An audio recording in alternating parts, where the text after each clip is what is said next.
Ever wonder how someone can be a billionaire, live this incredible lifestyle, and somehow pay next to nothing in income tax?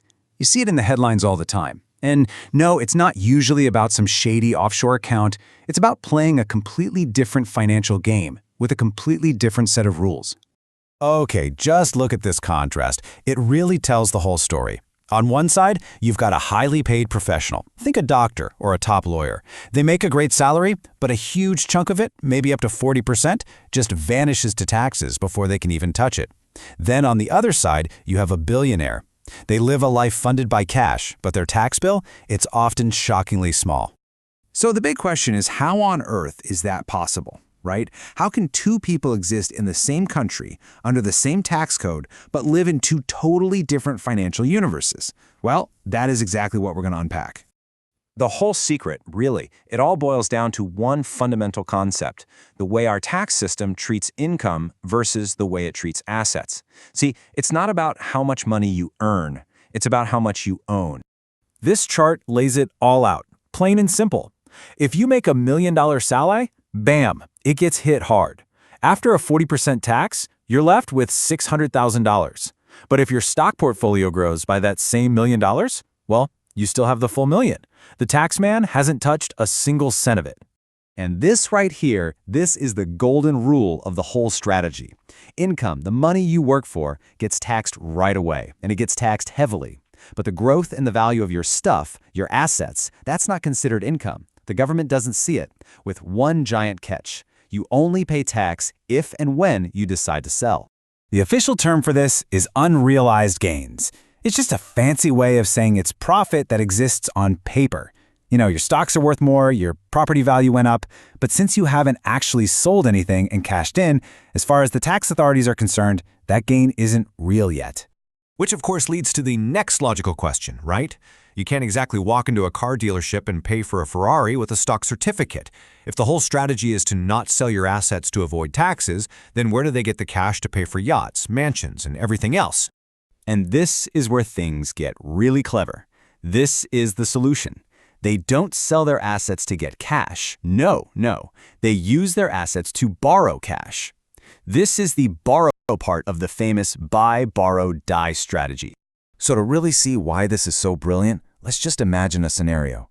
A billionaire needs $100 million.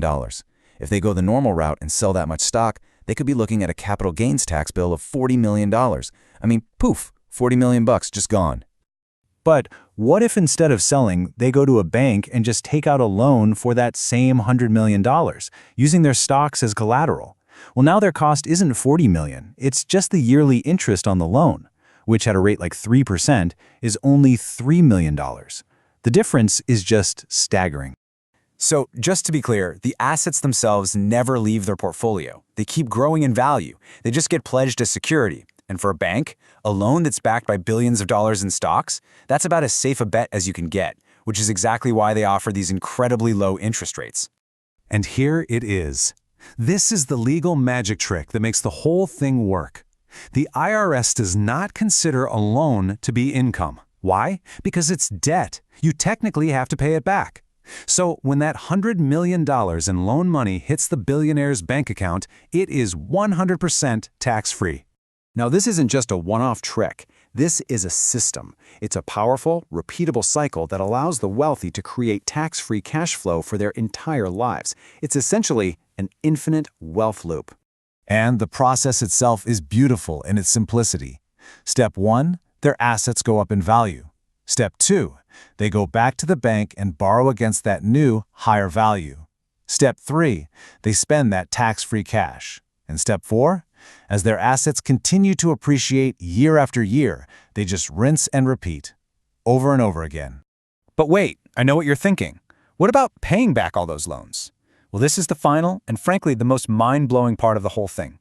This is the die in buy, borrow, die. And it all comes down to a little-known tax rule called the step-up in basis.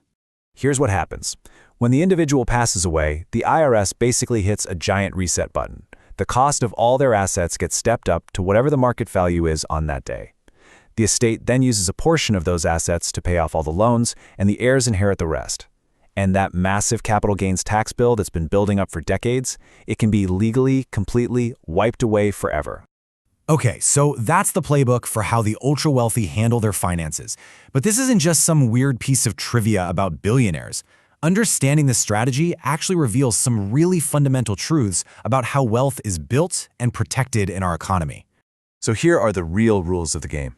First, real, lasting wealth isn't just about earning a bigger paycheck. It's about owning things that grow in value on their own, assets.